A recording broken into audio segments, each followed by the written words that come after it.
We all are very kind, and we all are very much aware of what is happening all around us. So sometimes we need healing for our own self. Aware of what is happening all around us. And sometimes we need healing for our friends, family members.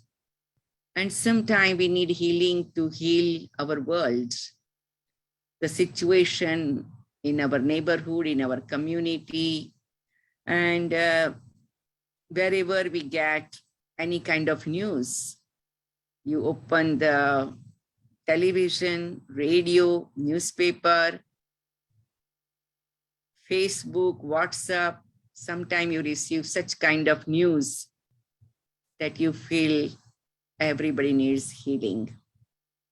And more we share the vibration of healing, the words of healing, we create better community, we help everybody to grow and bring the health and wealth and happiness in their life, bring harmony in the relationship.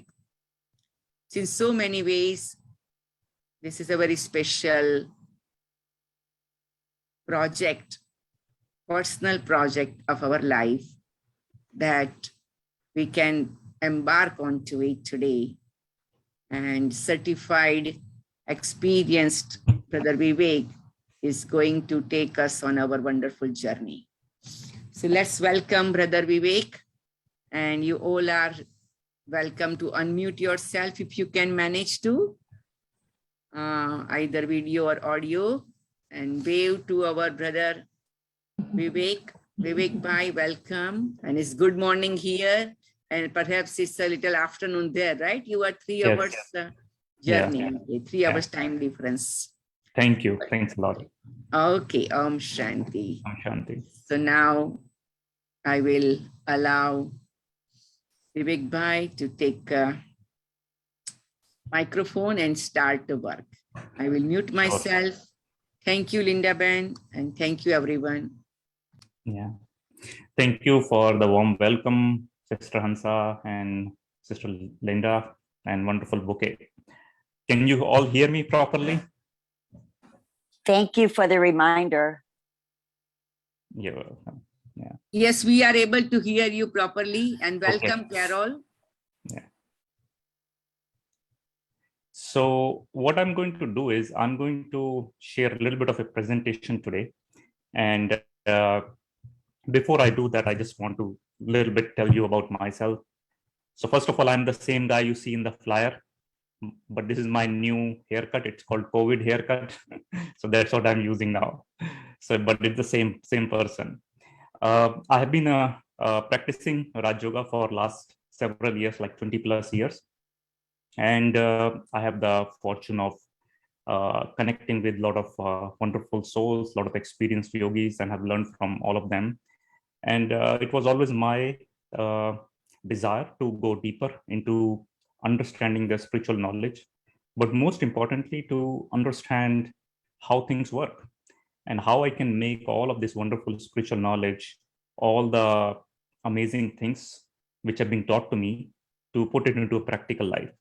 And that desire to really make it practical, first of all, to benefit myself, to heal myself. And then as I benefited from it, I started sharing it with a lot of other people around. And I'm a certified heart intelligent coach. So I work with people one-on-one or small groups. We also do small retreats where we take people more deeper into this journey. And I have also set up a lot of mindfulness community in corporations. So I teach meditation in the corporation. So other companies invite me to share on mindfulness, share on some of these techniques which I've learned so that they can make more mindful cultures.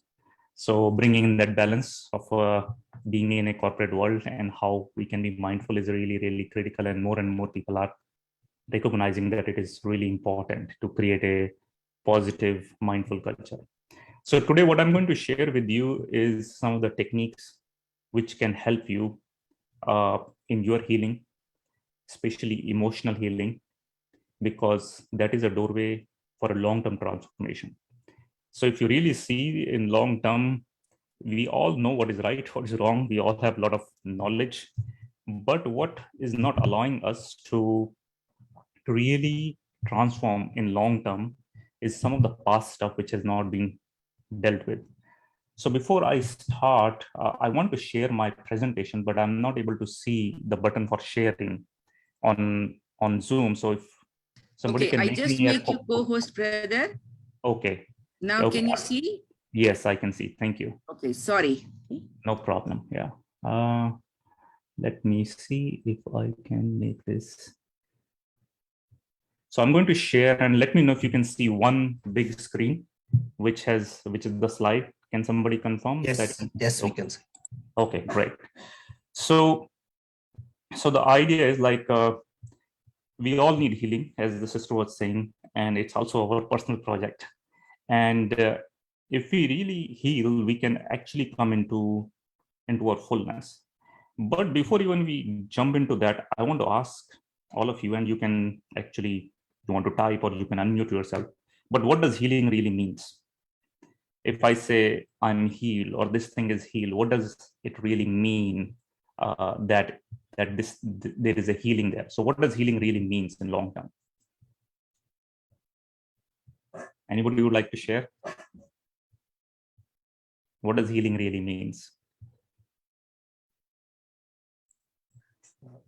Don't react much to the outside circumstances that we cannot control. So Yeah. it should be subtle. Yeah. So this is a symptom of healing. So when you are healed, then you won't react. You won't get upset. None of these things are going to happen, you know. Somebody says you are at peace and able to enjoy present moment. That's true. And this is also a symptom. It brings balance and harmony. These are all symptoms.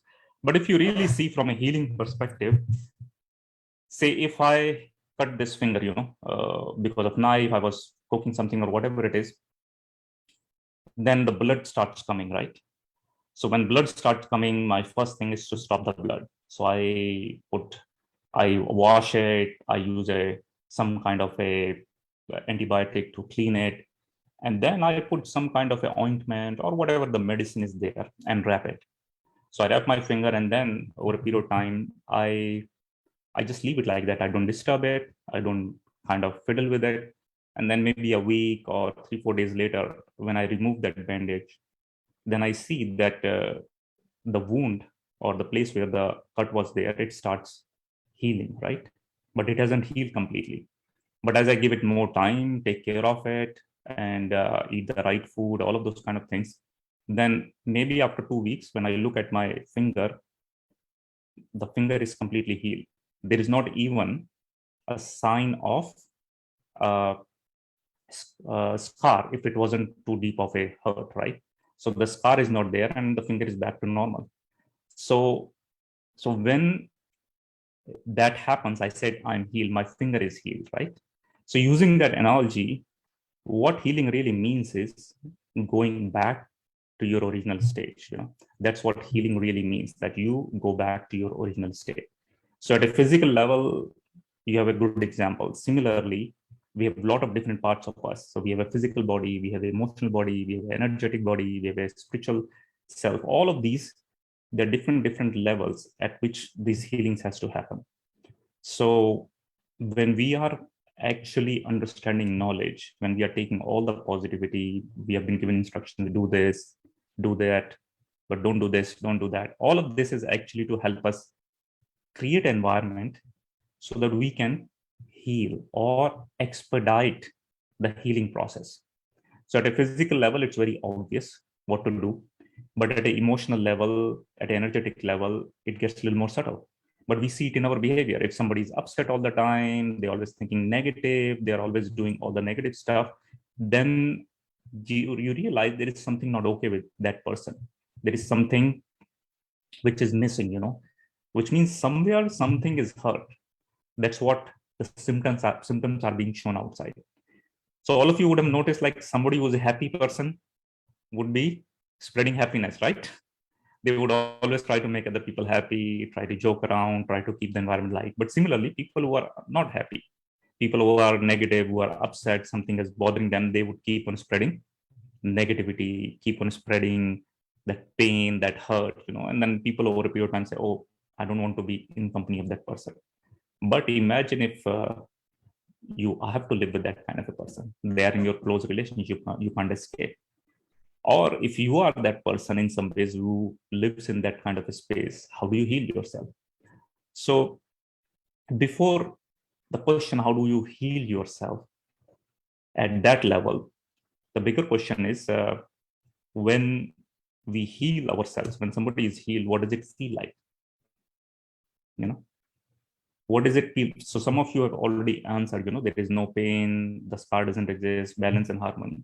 So if you really take all of these symptoms, like when I have peace and harmony, I don't react, I don't get upset, all this thing, when it's happening, we are in a state of peace and lightness. That's our natural symptoms. And you can expand on it, like, oh, peace means this, lightness means this.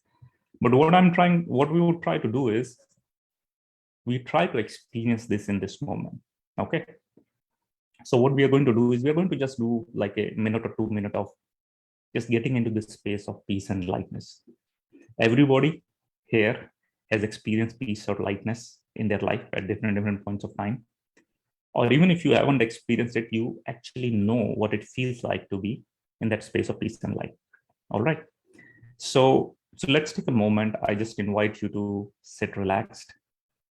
Feel your feet on the ground, feel your back supported by the chair, and remove any distractions which are in your space. Just turn off your phone, put it down, and just sit relaxed. Keep your spine erect, and you take a couple of deep breaths in. Okay. So the way we would going to take breath in is, like, I'm going to count from 1 to 5. You breathe in, and you hold for a couple of seconds, and then I would count from 1 to 7, and you breathe out. That's all we are going to do. All right. So take a deep breath in. 1, 2, 3, 4, 5. Hold. And gently exhale. 1, 2, 3, 4, 5, 6, 7. Take another deep breath in. 1, 2. Go all the way in. Fill your belly, fill your chest. Go all the way. Hold for a moment. And then exhale. 1, 2, 3. And as you exhale, you let go of anything which doesn't belong in this moment. So you release everything which is there as you exhale. So even if a sound or if a breath comes out, that's absolutely normal. Take another deep breath in. 1, 2, 3, 4, 5. And then gently exhale. 1, 2, 3, 4, 5, 6, 7. And just continue to breathe in deeply, breathe out deeply. If your mind goes somewhere else, just gently bring it back by focusing on your breath. And notice how it feels in this moment. Anything subtle change as you give yourself permission to breathe in deeply, breathe out deeply. And now I want you to bring into your awareness that time in your life, or that moment in your life when you actually experience peace and lightness, like a deep experience of peace and lightness. Maybe you were in a company of somebody who was very supportive, very loving to you, so you experienced that peace and lightness. Maybe you were in deep meditation, or maybe you were in nature, that you were able to experience this. Maybe you were in a company of a little child. All of this actually allowed you to come into that peace and lightness. So step into that place, step into that moment, and check what was happening at that time. What was it that you were saying or not saying, or what the other person was saying to you, or what was happening in that moment. Bring in all the parts of the memory, how you were feeling in that moment. What were you hearing in that moment? Maybe if you are in nature, you hear the sound of the birds, the sound of the breeze, whatever it was. And now going a step further, deeper, beyond those memories of what somebody was saying, what was happening. What was it that you were really feeling in this moment? How does peace feels like in this moment? How does lightness feels like in this moment?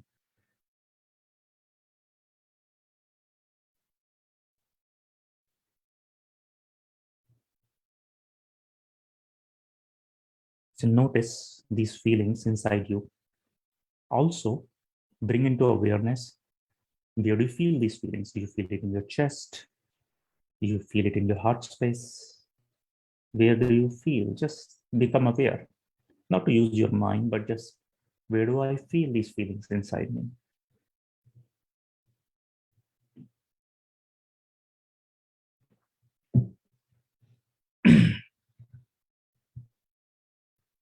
And just take a moment, just stay here. Allow yourself to feel these feelings of peace and lightness.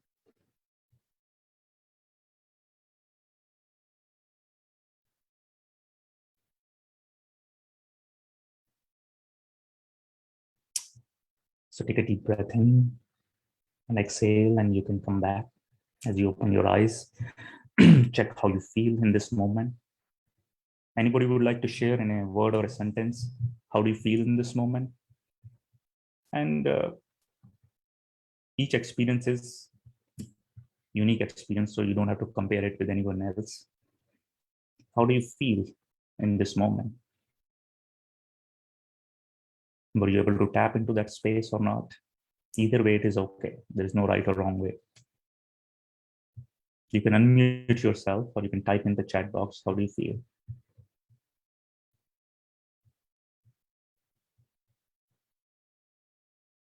Thank you. Somebody said joy, thinking about the scenic and happy moments. Right. Clear. Yeah. So the reason I asked you this and asked you to go to that place is to really check how it feels like to be in this space, and also to help you realize that that this is your own space. You don't have to go somewhere else. You don't have to wait for several years of practicing something to get into that space. It's already here in this moment. It's almost like it's part of you, this experience of peace and lightness. And because it's part of you, that's why you keep on seeking it. And when it's not present, you're really looking for it. So good news is it's part of you. Second good news is it's available in this moment. All you have to do is just step into it without any judgments, without any whatever is happening right now, this and that. Just let me step into it, and it's available. And you don't have to wait for things to happen, some things to change in your life for you to step into it. It's all available in this present moment. So if you bring into this awareness, if I'm healed, then this would be my internal state of peace and lightness. And the more you step into it, the more you are moving towards your healing. And the more you're taking steps to heal, whatever those steps are helping you move towards this state. So they are both combined, they are two sides of the same coin. So if you understand it deeply, that this is part of me, it is available in this moment, and it's available now, then you can bring it more into your life on day-to-day basis. So now the question comes, how does healing really happens? Thank you all of those who responded, on the chat. So how does healing happens? So if you really see the way the nature has built these different things, like if like your finger cuts, and then you get hurt, and if you allow it to heal, you put a bandage, you put right medicine, or you avoid things which doesn't allow you to heal, like a certain kind of foods. When you get sick, doctor says eat this, but don't eat that. It doesn't happen in US that much, but in India it's very common. Doctor will tell you what to eat, what not to eat. But the main thing is, if you allow it to heal naturally, the things would heal. So our different parts of us, nature, mind, heart, and soul, they are all working on auto healing mechanism, provided that you stop blocking the flow. If you block the flow, like for example, if this is healing, this finger is healing, but instead of keeping it restful, you remove the bandage and every day you keep on looking and you keep on scratching it, then years can pass by. This wound is not going to heal, because what you're doing is you are not allowing that finger to heal, right? So that's what's happening again and again. So if you allow things to take its own natural course, and that's what we are going to discuss, what's the natural course is, then you are actually going to heal things very naturally. So things which are not healing in your life, the signal is that somewhere something you're doing, whether it's at a food level, whether the way you are taking care of yourself at a physical, mental, emotional level, you're continuing to create more hurt or more wound, which is not allowing you to heal. And that is the fundamental reason why when you say, oh, I have these old deep-rooted sanskaras, right? They're not changing. The reason why they're not changing is somewhere something you're doing which is enabling those things, which is enabling those sanskaras to happen. Because first of all, the very reason those sanskaras are in place are they're compensating for something, So your anger, for example, if somebody uses their anger to show their power, right? That anger is compensating for the lack of power within. So you have to show the power outside, right? So the root cause is you do not have enough power inside, but you don't want to appear weak or you don't want to lose control. So you have to show that I have to externally show the power. So you use that anger. But that same thing is creating those kind of challenges where people are not going to be close to you. They are going to be upset with you, or you're going to hurt yourself in that way, that relationships will not work. And when relationships are not going to work because you don't have your own internal power, you're always engaged outside. So it's not helping you heal inside. So the first thing you have to do is to stop using that behavior. Those behavior is a compensation of something which is not healed inside. So your own power is inaccessible to you. That's why you're using it to externally show it. So that's why there is this famous quote that your task is not to seek for love, but merely to seek and find all the barriers within yourself that you have built against it. So, like for example, another way to understand it is like we have these pure, beautiful vibrations falling on us, right? All the time. But sometimes we are able to experience, sometimes we have a great meditation, we are able to experience, sometimes we are not. But those vibrations are still there. Like it's like in this moment, if you see all the signals of TV like ABC, CNN, whatever it is, news channel, they're all right now in this moment. But I'm not able to see them or hear them because I'm not tuned into that place, right? And I'm not tuned because right now I'm connected somewhere else, or I'm sitting somewhere where the signal is not able to reach. So in that situation, I'm blocking those signals to come to me. Sometimes when I unblock myself, I create a space where, say, I go to a retreat, or I take time to be in silence for myself, or do self-reflection or journaling, whatever it is, then I'm able to tap into it. So which means I can tap into it. I've removed the blockages. But when these blockages are there, whatever distractions are there, they're not allowing you to go deep inside and heal yourself. So what blocks you from experiencing healing, So, and I'm talking about these healings specifically around emotional, energetic healing. I'm not talking about physical healing. So all of you already know what to do with physical healing. But at a emotional, energetic level and partially mental level, because what is really happening is that at a deep level, the energies which are blocked inside at an emotional level, at energetic level, things which have happened in the past, like somebody has, say for example, you really trusted somebody, you loved somebody, you opened your heart, but that person took advantage of you or betrayed you.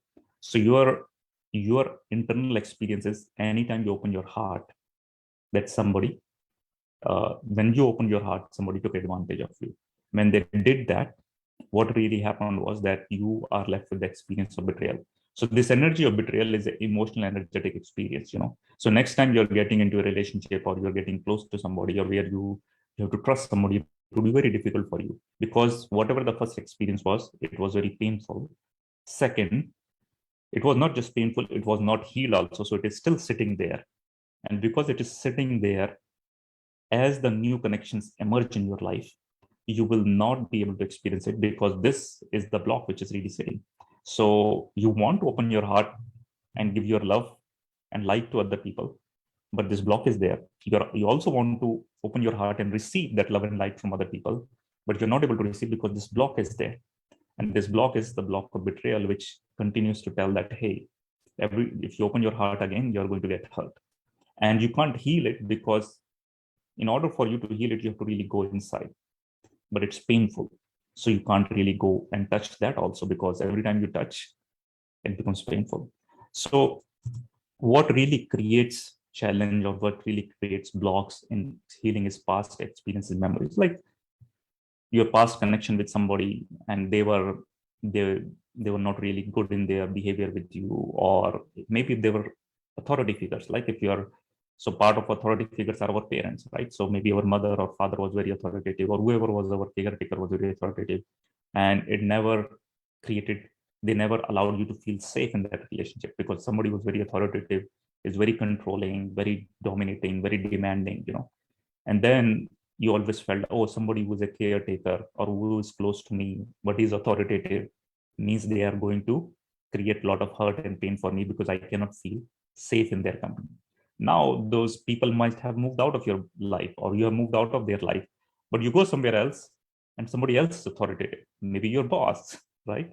Maybe your partner, maybe the teacher at the center, whoever it is who reminds you of that authoritative thing. Maybe their tone is like that, somebody who's very authoritative, their behavior is very controlling. It would re-trigger the same kind of experience in you, what you felt in your childhood. So when I work with people, most of the time, 95% of the time, the issues which are actually coming are from the age 0 to 8 or 9, whatever has happened, and these have not been healed. So when they are not healed, you are sitting with it, you carry it with you yourself. If it's very painful, then what you do is you suppress those things, those blocks, so that you do not experience it on day-to-day basis, because they're very painful. And by suppressing it, you could be functional, you can move around in life, because otherwise how it would be very difficult for you to have an open wound and go through life. Very challenging, you can't do that. So in order for you to function properly, you sit there and you work through it. But those things, because they're not healed, they would get triggered here and there. Somebody would say something, or even you make a bad decision, you start blaming yourself, oh, you always do this, you trust the wrong people, and see what happens to you. So all of those things continues to happen, and it comes out like, hey, my feelings are hurt. So no matter what the thing is, whether it's betrayal or whether it's something this or that, all of these, or which somebody rejected you, somebody abandoned you, all of these, ultimately you end up saying, oh, my feelings are hurt. That's how they come across. Does it make sense what I'm sharing? Anybody has any questions?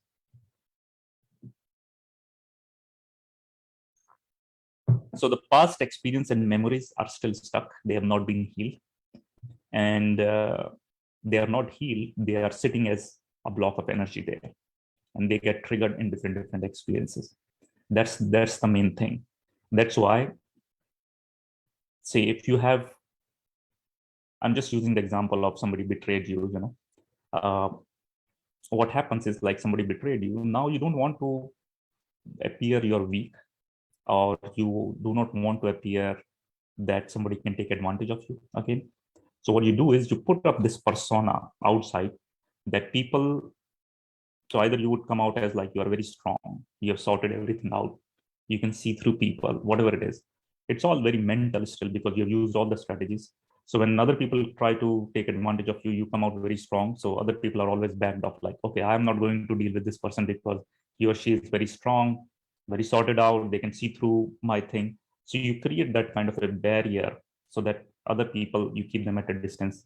Or the relationships where you are scared that somebody might hurt you, or somebody would reject you, you would reject them before they reject you, right? So that you do avoid feeling hurt in the future. So these are all your strategies in order for you to be functional, in order for you not to re-trigger these past things, or not to get betrayed.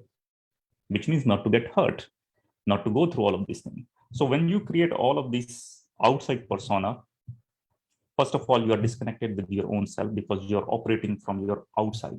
So in Raj Yoga, we call it, we have three eyes, One is the eye which I show to other people, like I'm sorted out, I'm all strong, intelligent, whatever it is. The second eye is the eye which I know, which is the one which is hurt, one which is scared, one which feels unsafe. But then there is the third eye. Third eye is the real me, which is the soul, the one which we experienced a few minutes back, the lightness, the happiness, the openness. That's the real eye. But most of the people in the world only know two eyes, the one they are showing, the one which they are hiding. But the third one is, as you get on your spiritual journey, you get to understand that deeper eye much more easily. But in order for you to go from this third eye, second eye to the real eye, the first eye, you have to go through this journey. And all of these things, these blocks are sitting in between. And it's very hard. So sometimes you might have experience of this first eye, which is the soul, the real self, here and there, but it's not a consistent experience because in between these other two layers are sitting, and these two layers are the one which are carrying all the pain, all the hurt, all the unhealed stuff which is there. And if you do not heal them, then your experience of the real I would be hit and miss. Sometimes it would happen, sometimes it would be a divine blessing, or in company of somebody who is already in that space, you would get sparks of it. But on day-to-day basis, on regular basis, it would be hard because these blockages you are carrying are still continuing. And there is a lot of challenge there because whatever has happened with you, so if somebody has betrayed you, so even that whatever they have done and there was nothing wrong on your side, maybe you were 100% right and the other person was 100% wrong, you still feel hurt, right? So there is a story, that person did this, that person did that, and all of that. But most of the time, until unless there is very extreme case, most of the time we already know there were red flags which we have avoided, which we ignored, and then we get into that relationship or get into that situation, and then we went through it. But since we are hurt, what is really happening is we cannot sit with a difficult feeling by ourselves. So we need to give it a story, right? This happened, that happened, whatever it happened. So there was a scenario where there was this little girl which was 6-7 years old, and she was playing in the bedroom all by herself. And there was a big sound, and then once of a sudden she got very scared that she thought there is somebody in the house, and she started calling out for her mother. Her mother was in the other corner of the house where she was in the laundry room, and she couldn't hear the little girl's cries. And she cried, and she felt very scared. She felt very abandoned in that moment because she was calling her mother, and her mother didn't respond because she couldn't hear. So from a girl's side, what she felt was real. She felt scared, she cried, she called for her mother, and her mother didn't respond. She felt abandoned. But she can't sit with this abandoned energy just like that because it's a difficult energy. So in order to be at peace with it, or in order for her to be at closure with it, she just said, maybe my mother doesn't love me because she didn't respond. So whether this story is true or not, but it's good enough to put a wrapper on what you're feeling, to give a closure to it so that you can be at peace, because mind needs a story, right? Mind needs a story because story would give it what? Story would give it a context and understanding, and it would say, I know why this is happening. But mind is really, really scared if it doesn't know what is happening.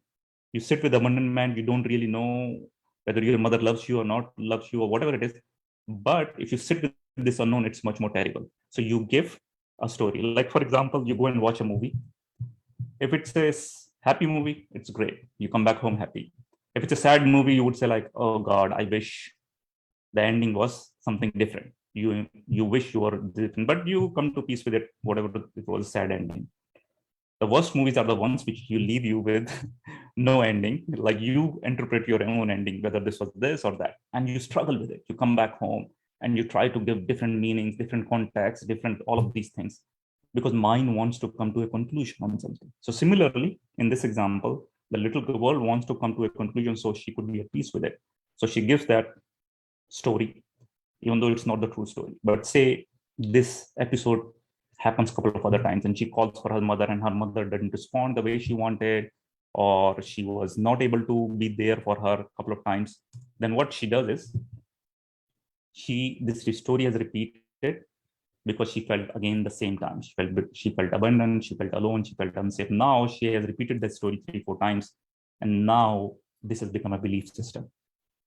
You understand? Now, by default, she thinks my mother doesn't love me, and she can live with this belief system for the rest of the life. And that belief system get translated internally, where you say, "Oh, people you love the most, the closest in your life, they will abandon you or they won't love you." So they would now. This is the belief system.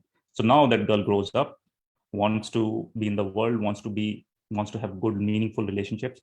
But every time she gets close to somebody who is very loving, very affectionate, whoever it is, she cannot completely trust that person, because for her, trusting a loving person, allowing them to be close to themselves, close to you, means hurt, means pain. So inside the wire is crossed now. Love is equal to pain, right? Or getting close to somebody is getting betrayed or getting abandoned. So now in the background, this story is running. So whatever belief systems you are running, the stories which are running, with every thought, there is energy, right? So that energy is getting broadcasted now. Like people you open your heart to would hurt you. People who you open your heart to would hurt you. Love is equal to pain. And then whatever we are broadcasting, what is happening? Whatever energy we send out, we attract the same energy, right? So we attract similar kind of people. Sometimes those people come to help us heal, to see that there is a hole in this story. This is not true. But if you're not aware, we ignore those things, we ignore those messages, and then we live with this story. And then how much intellect that 6-7 years old girl has to really understand life. But she created a story, she created a belief system, and she's going to live the rest of her life, 60-70 years, with that belief system. And that belief system becomes a self-fulfilling prophecy, right? So this painful thing, which is the feeling of abandonment, feeling of rejection, feeling of unsafety in close relationship, this is still sitting there. And as long as it's sitting there, these stories would continue to get their power. These belief systems are going to get their power from these energies which are there. And the root cause right in the middle of it is the fear. Fear of whatever, fear of losing relationship, fear of getting hurt, fear of fill in the blanks. Does it make sense what I'm sharing here? Anybody has any questions before we move forward? So now, because we have fear here, now whole life is run by fear. That has become the operating system of our life. Everything we look from this lens. When I say lenses, these unintegrated, unprocessed emotions, they are the block which is there. We are living our life seeing through them. We are looking all the relationships, everything through this lens. And when we are looking through this fear-based lens, everything would become scary. Everything would become challenging. And then as a human being, we are wired for survival. Our number one need is, what is our number one need? Anybody would like to take a guess? What is our number one need as human being? You can type here, or you can unmute yourself. I see somebody's hand, Kashyap family, or somebody has raised your hand. Do you want to say it? Yes, somebody said to survive. That's correct. So survival means number one need is to feel safe. It's not love. A lot of people think, oh, number one need is love. No, number one need is to feel safe. And if I do not feel safe in my environment, then it becomes very hard, So I would continue to operate then everything through survive. Survival means to feel safe continuously, Even before food, you can compromise on food. You can probably skip a meal, but if you don't feel safe, that would really compromise your survivability. So instead of fear-based, instead of healing-based operating system, which is like, hey, I can trust, I can feel likeness, I can feel openness, all the things which we experienced few minutes before. Now we are operating out of fear-based operating system, which is everything is scary. So in order to deal with this fear, I need to create different strategies so that I can be functional in life, right? But as long as this energy is sitting, which is not healed, then the fear-based operating system is going on. And how do you know you're operating from a fear-based thing? Is like if you think of a past time in your life when you were hurt, something tragic happened, and now you look back at the same episode. if you can look at it and you can understand there is a silver lining, like you are here, you learn something, you become stronger, bigger, better, whatever it is, then you have healed. As if like, and you do not feel any negative charge around that episode. You have forgiven yourself, you have forgiven those people, or even if you haven't forgiven, those people don't matter anymore. But there is no negative charge in that moment when you think about that. It's almost like that episode is there in your memory, but it's almost like a dream, like it almost happened to somebody else because there is no negative charge there. That is when you have actually healed that thing. But every time you think about that thing, whatever has happened, and it triggers the same memory, then it still feels that is, those parts are not healed. And I'm using the word parts, not the whole of you, because certain parts of us are healed and certain parts of us are not healed, and they all coexist together. Like parts which are healed are like parts where I'm compassionate towards other, where I'm loving towards other, where I can serve others selflessly. All of these parts are already healed, but then there are parts where I feel a little jealous. There are parts where I feel upset. There are parts where I feel rejected or where I feel abandoned. Not just abandoned or rejected, fear of abandonment and fear of rejection. Because your mind doesn't differentiate what is real and what is not real. Mind only goes with whatever thought you create, it would actually go there.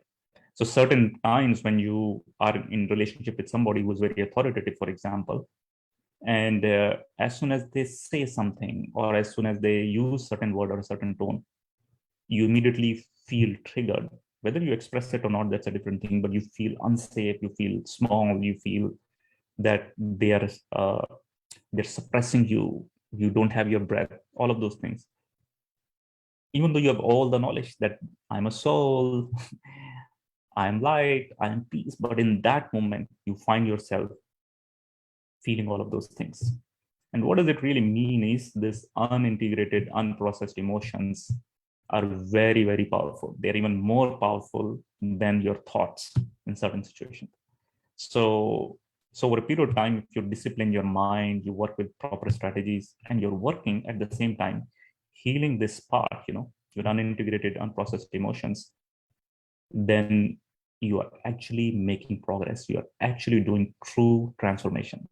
And if you're not doing that, then you can spend cycles spinning, making a lot of effort, but it would give you very limited results. You would be on the journey for a long time, but if you're not doing this, it becomes a little bit difficult. And and the reason for this is because these things which needs to be healed, they're calling all the time. The signals are already coming, right? So that's why nowadays medical science is also trying to build relationships between emotional issues and how they lead to physical issues. So these signals are already coming. They're always sending signals at a mental level, the emotional level. It can come into your behavior, you're a little irritated, this, that, all of that. But as you do not listen to these signals, you do not pay attention to it, what happens to the alarms if you don't pay attention to it? The alarm keeps on going louder and louder and louder. And the louder here, what it means is the amplification here means is it would ultimately start showing into your physical body. Now, like if you trust somebody, open your heart, and they betray you, it can create a particular symptom in your body. You can go on Google and search, like somebody breaks your heart, you say, oh, my heart is broken. Actually, in medical terms, there is a term called broken heart syndrome, which would have a direct effect on your heart. And that is directly related to being hurt or your trust being broken. So there are a lot of different things which medical science is acknowledging now. But in Eastern medicine, Chinese medicine, Indian medicine, we all already knew the connection between emotional, mental, and physical health, right? So we have to find ways to deal with it. And once we do that, then once it's healed, we look back, we realize, hey, I don't have to worry about it anymore. The whole thing loses its power. The stories I've been telling myself, those stories, they would look familiar because I've been telling them for years, but because this part is healed, those stories do not carry any power. I won't take any actions on them. And when I don't take any actions on them, I'm not coming from that fear-based operating system. I'm not creating any negative karma or any waste thoughts. None of those are happening because the underlying energy supporting these stories, supporting this belief system is gone. It's healed. Does it make sense?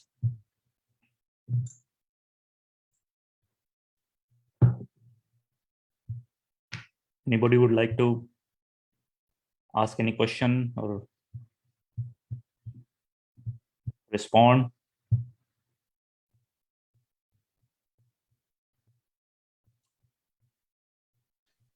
Can I So- ask a question? Is it okay to ask right now? Yeah, you can ask right now. Yeah, sure. Go ahead.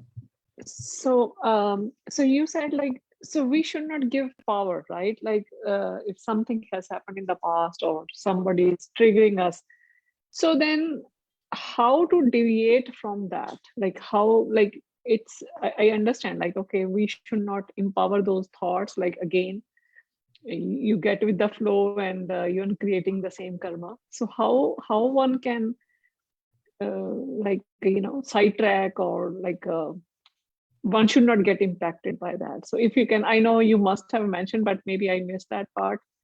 So if No, you can, I'm going to cover that. It's coming. okay. So Okay, thank now you. I was trying to share what is the background, which is really happening, what is happening underneath, you know. So if we are Okay, clear on thanks. that, that's good. Then we can move on. So these parts which are there, in order for me to be functional in the world, so that I can operate, I suppress them or disconnect from them, so that it doesn't bother me on day-to-day basis until unless something big happens. That's when it is they get triggered, you know, or somebody. You go back to your family, you get triggered. So there is an old Zen saying that if you think you're enlightened, you should go and spend a couple of weeks with your family. And then you would really know if you're enlightened or not. So all those people who are visiting your family for Christmas, be enlightened then. So the ultimate thing is, if you remove these blocks, then what you do is you come into the flow.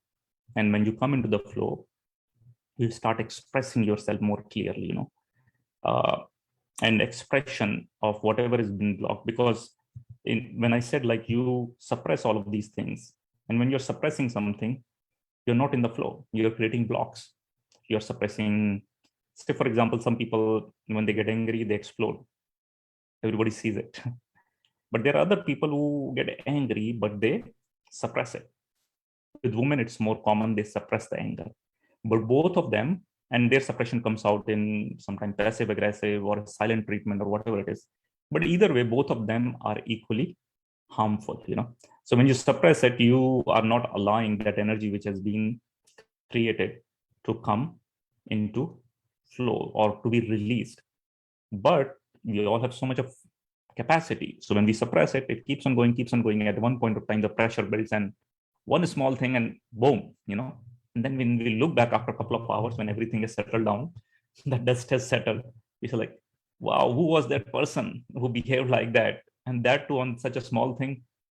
But in that moment, it was a small thing, but it kept on building over a period of time, you know.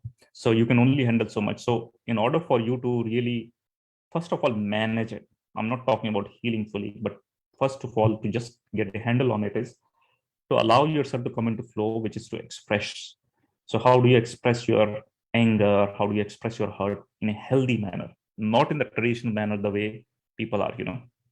So when you are going through that, whatever that emotional body, whatever is anger, it is hurt, it is this or that, whatever your stuff is. So there are different ways you can handle it. So sometimes you sit in silence and meditate. That's one way of bringing yourself back into expression, because then you can step back, watch everything from a distance, and then you say, oh, this is not worth getting involved into. I can ignore this, I can avoid this, and I can just stay silent. Like you can use meditation. Sometimes you have to use breath because that energy has developed. You have to use breathing exercise to release it. Sometimes you bring it out in sound, like something builds up. Before it reached to explosion point, you become aware of it and you give sound to it, you know. So sound is one way of doing it, movement another way to do it. So these are all different ways in which you can express to bring yourself back into the flow. Why it is important is because if you do not allow yourself to release this, it would get released at the wrong time, wrong place, in front of wrong people, right? So find what is the healthier version to release it. For example, if you're really angry, a lot of people you would have experienced when you're angry, you probably have the best day of cleaning in your home, right? You go out and start cleaning everything, right? Instead of exploding somewhere else, you have used that energy to release, or you go and have a good walk, or you go and have a good workout. You probably have a best workout that particular day because you have used that energy, that fire which is built up, you have given it an expression to allow it to flow, and instead of suppressing it. Whatever you suppress becomes worse over a period of time. So anything which you're suppressing is also creating resistance for you or creating the block for you to heal. So when you suppress fear, if you're afraid and you're not able to express that you're afraid, over a period of time, the fear becomes panic because it amplifies, Similarly, if you're envious of something and you're not able to express it in a healthy manner, then envy becomes jealousy over a period of time. And jealousy is something which would erode you inside, because every time whoever you're jealous with, you would just continue to look at them and resent. Envy is like, sometimes envy is a lower form of energy in the form, even though I'm not saying you should practice it, but as a natural human thing, it happens. Like a small brother, younger brother looks at the big brother and says, oh, he does this, I would have also want to be like my big brother. He's a little envious, I want to be. But that's why in the normal English expression, oh, I'm envious of you, in some way, it's like in a small ways, like, oh, I wish I could be like you. But if that brother says, okay, fine, my brother is a good athlete, I want to be a good athlete, I'm put practice. I'm a little envious of him, but I would put this energy of a little bit of envy into practice more, become like my big brother, stronger like him, whatever it is. That's a healthier way you're moving that energy. But if you sit with your envy energy and you keep on suppressing it, keep on getting envious, then at one point of time, that suppressed envy energy would become jealousy. So similarly, if you want to express your love and you're not able to express your love, then that suppressed love would become possession. Similarly, if you have joy and a lot of joy and you want to express that joy, but your joy is suppressed, like sometimes when kids are really very joyful, they're running around and all that, but parents cannot handle that much of energy. It's like, hey, take it easy, bring a notch down, sit down and all that. So they're suppressing their joy.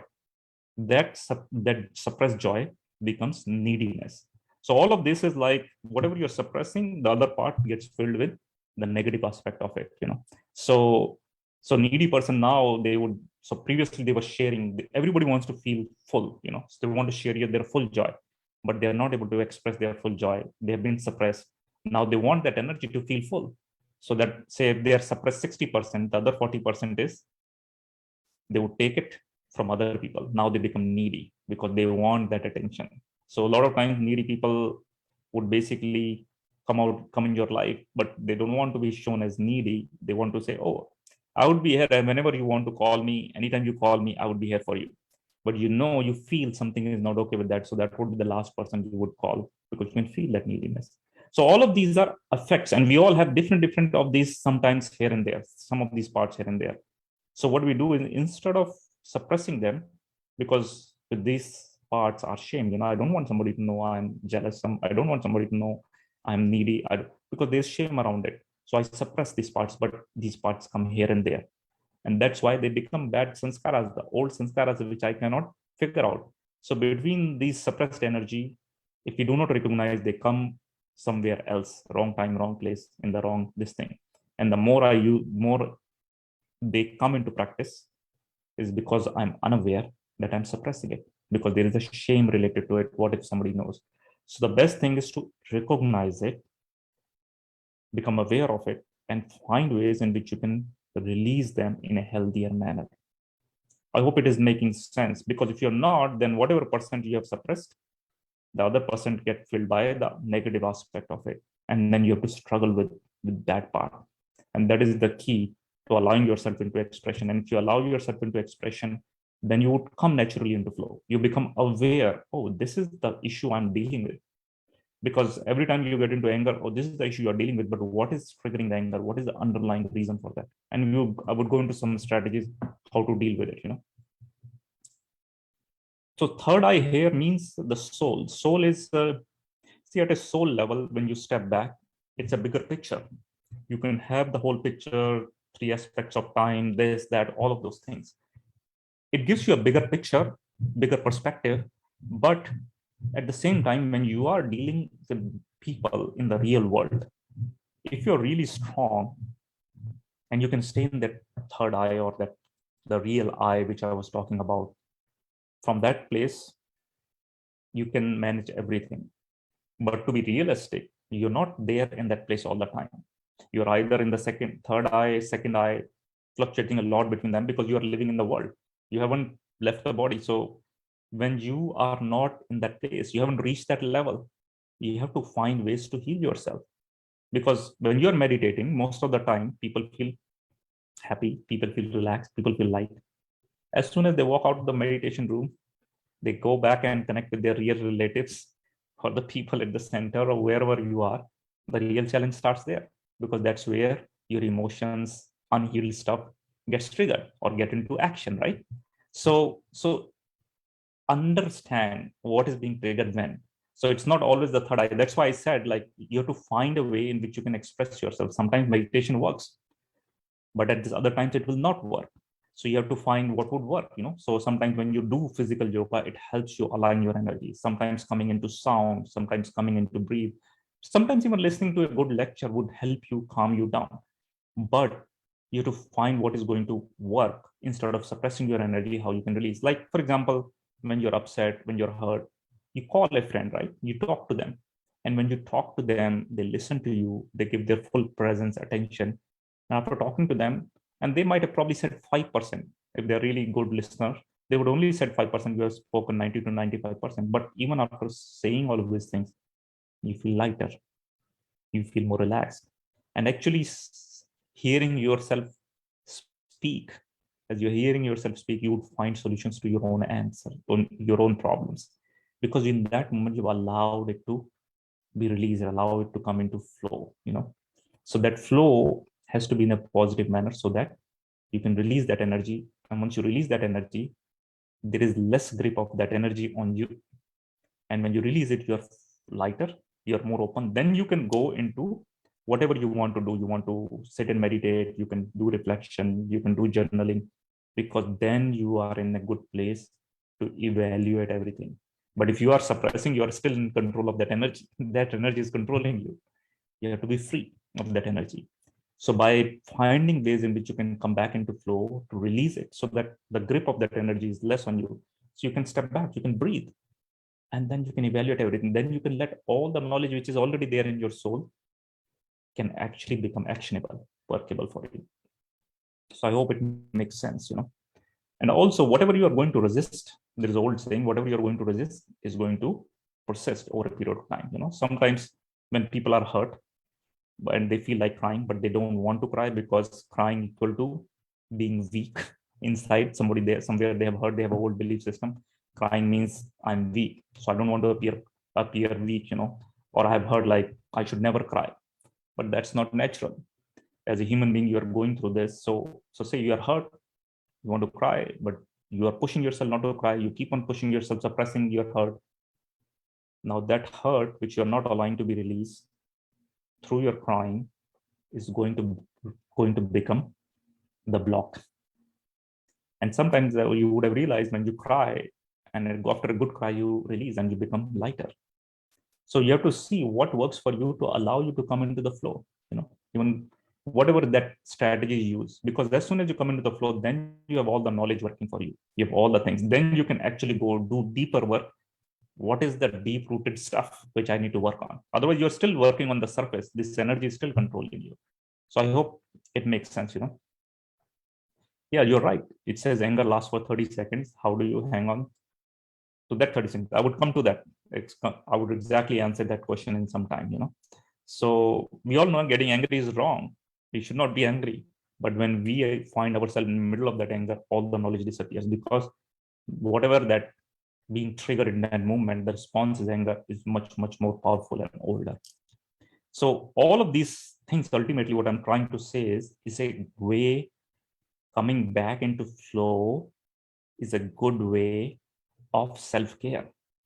If you do not know how to do your own self-care, nobody can do it for you. And then you can spend your whole life trying to serve others, trying to do all the great things in the world, and that's good. There is nothing wrong with it. But you are not able to utilize all the knowledge, all the thing for yourself, because you are not able to do a good self-care. So that's why, what is the slogan here? Through self-transformation is world transformation, right? And self-transformation starts with good self-care. So what is not expressed is suppressed, and suppression is due to lack of safety. So we suppress some things, like we are not able to share things because we do not feel safe in a particular relationship. Like if you're at work, your boss says something to you. In that moment, you can't reply back to him because he's your boss, right? Majority of the bosses won't listen, So in that moment, you do not feel safe because you might lose a job. Or similarly, in your personal relationship, you do not feel safe to express yourself. The wife doesn't feel safe to express in front of the husband, so she keeps it inside. And sometimes, even when people have good intention, right? Like when parents say, "Oh, something happens, tell me," and the child knows, or the wife knows, or the husband knows, if I tell to my parents or my husband, they would get unnecessarily upset, or they would get worried. I don't want to worry my parents. I don't want to worry my partner. I don't want to worry my teacher, because they would get upset. So you do not feel safe. So you don't share it with them also, even though intentions are good, that other person really wants, but they do not have capacity to listen or handle what you're sharing. And because they do not have capacity and you do not want to worry them, that creates unsafety. So even with best intentions, there could be unsafety because the capacity is missing there. So you would keep it to yourself. And we do it all the time in the relation. So in order for us to express, we need to find a safe place. So when you call your friend and tell your story, you find safety there. Your friend creates a safe environment. When you go to the center and share it with your teacher, you feel safe there. Or when you are in meditation and you share with God, you feel safe there. So safety is the key. So to understand how do I create safety for myself is the key. Good self-care creates good self-safety. And if you can manage that, if you can figure that out, and I would talk to you some of the things, then you would know how you can handle yourself, manage yourself, and then deeply heal yourself.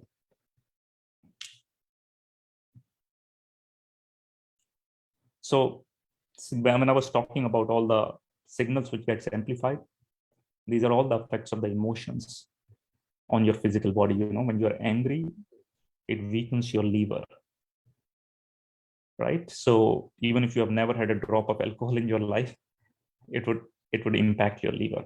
And every time you get angry, you suppress your immunity for next 6 hours. Grief affects your lungs, worry affects your stomach. Like when you worry too much, you feel that butterflies, right? And it gets too much, then it compromises your digestive system. So a lot of issues around digestion. If it's not a physical issue, something has physically happened, a lot of this is stemming from that emotional, energetic stuff which is coming from the past. Stress weakens your heart and brain, fear weakens your kidney, all of those. Similarly, love brings peace and harmony. Your digestive system is really good. Laughter reduces stress. These are not new things, but medical science is really recognizing. So all of this is ultimately for you to become better at your own self, to do good self-care. Like these days, people are so concerned when their phone starts dying, right? As soon as the battery starts showing red, people start like getting stressed. Oh, I need to I need to charge my phone. So imagine if that level of care you give it to yourself and you feel a little irritated, a little upset, what's going underneath?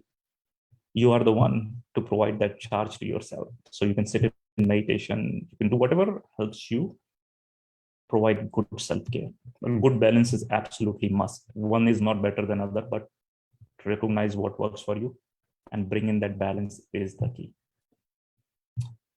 So the next part of it, I'm only going to talk about tools which we can use. Okay. So everybody okay till now? Anybody's any other question? Because the next part is just some of the tools which you can use to help yourself heal. Okay. So how does the journey of... Excuse me, can I see that chart once again, please? Yes. Yeah. Yeah. You can even you can go online and look for it. There's a lot of information on that also now. But ultimately, this is not a new thing. We were always told, be happy. If you're happy, half of the issues go away. So laughter reduces stress. That's why there are a lot of laughter yogas also which are happening around the world. So all of these things are really key. Om Shanti. Yeah. Just for one information that this session we are live cast on Facebook and it will be coming on the YouTube. So we will post it on YouTube also. In case you are not in our WhatsApp group or something or email group, you can let us know, we will help you. But otherwise, everybody, those who are on our email group and WhatsApp groups, they all will receive YouTube also. So you can review this. Om Shanti. Yeah. Thank you. So, and I'm sure all of you have your own practices which you're doing. I'm just bringing more awareness to this. And you can add these to whatever practices you're already doing, your meditation, your yoga, or whoever you are seeing, like whatever it is. Again, these are all suggestions. These are not medical advice. So don't take it as, because I'm not a doctor. So if you're seeing your therapist, you're taking medications, you continue with that, talk to your doctors, as you go along. But you can use these as additions to your journey of healing, So the fundamental rule of all the healing is what you can feel, you can heal. And what you cannot feel, you cannot heal. And what I mean by that is that block, for example, you open your heart, you got betrayed, that energy of betrayal and hurt is sitting here. So this energy is the emotional energetic block. It's sitting here in your heart center. Every time you try to open your heart or think about love, this gets triggered because there is unsafety. Because what would happen if I open my heart again, try to trust somebody and they break my heart again, or they take advantage of me? So that the thought itself would create unsafety. And if you find somebody with whom you are in connection, and it could be any relationship, So the problem is that every time there is a fear of getting hurt again in a relationship, then that part would get triggered and you would do whatever your strategies are, like whether you leave that relationship, you break that relationship, you never talk to that person again, or give a big break. These are all our strategies, how we would avoid being hurt, right? So the fundamentally, in order for you to heal it, you have to go and feel it. But the challenge is there is so much of hurt, so much of pain, and over a period of time, it has accumulated. It's very hard to go and feel it. So when we really try to go and feel it, the mind would do 10,000 things to help to avoid us from feeling it directly, right? Because mind is helping you on one fundamental thing. Mind is only working on one fundamental philosophy: how to keep you safe, how to keep you survive. So going and feeling this pain, this hurt, it's compromising your safety. So what it would do is it would do 10,000 things in which you can avoid things. You can avoid feeling this block. And one of the smartest way mind does this thing is to create stories. Oh, this happened, that happened, then I did this.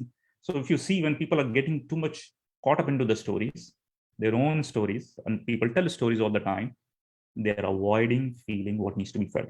And they're not even aware, because the mind has created that mechanism so that you do not feel. So for mind, it doesn't matter that in long term, this same behavior, what it's doing, avoiding you from healing, in long term would become worse. It's like when some people are stressed, they start smoking, right? Even though smoking is bad for health, but in that moment, smoking or whatever the escape is basically avoiding you feeling that pain. So mind strategy is avoid feeling the pain at any cost. Short-term pleasure, even though long-term pain, is fine as long as it allows you to avoid the pain. And that's what mind is doing. That's why in Raj Yoga, as you have taken the course, the number one thing is to discipline your mind. And the trick which is given, the strategy which is given is Manmanabhav, because what we are trying to do is trying to change the operating system from fear-based to healing-based, So if we can discipline our mind, we have a good chance we can deal with it. But mind, before even as soon as it senses unsafety, and immediately changes the direction, gets you into the stories, or gets you into the strategies where you do not feel this. So it's your benefit, especially people who are long-term meditators, to really sit with this difficult part of you, because it's not going to kill you. If it would have done, you would have been gone long back, but it's just difficult. So you sit with it and allow yourself to feel. And that's why sometimes therapy helps, or sometimes working with people who really understand this, who can coach you through it, who can understand it. Because between this block, this energetic block, the stories you have, which you are telling yourself for a long time, and the belief system you have created, these three things, to heal it is very challenging, because it's almost like lifting the chair in which you're sitting. Because you try to get hold of story, the belief system comes in, you try to get hold of belief system, mind creates some other thoughts, and then you try to get rid of it, then this comes in, something or other keeps on jumping from not allowing you to heal. So the question comes, how should I get into my journey of healing? So there are three things basically as a concept which you can use. One is to be present, to be really present, so that you can see, you can watch, you can observe what's really happening. So people who are meditating, if they're not disconnected while meditating, they are aware of what's really happening, or they are not using meditation to escape. Those who are present, they can become aware of what's really happening. So because presence give you the platform from where you can watch what's really happening, what is blocked.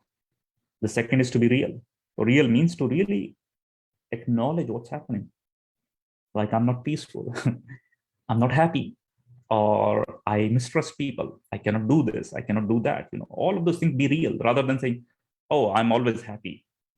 No, you are not always happy. Nobody's always happy all the time, unless somebody's worked over a period of time and reached that stage to be happy most of the time, right?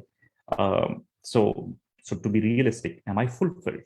Am I growing? All of these things is to be really real, and be honest with yourself. Because if you cannot be real and honest, you cannot really see the root cause of what the thing is, right? I've been practicing for so long, whatever the practice I'm doing, but it hasn't moved the needle as much as I would have wanted.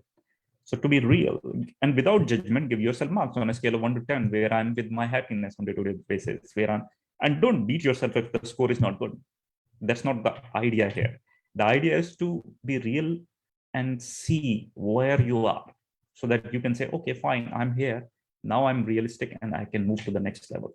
So be real. And the third thing is to be heart-centered, which means to be loving and kind to yourself, be compassionate to yourself. Because if you cannot be, then those things are not going to get healed. Because if you're not compassionate to yourself, if you're not kind to yourself, then what you're doing is you are creating unsafety within yourself. And when you're unsafe within yourself, then you would create the conditions in which you are going to hurt yourself. You're not going to heal yourself.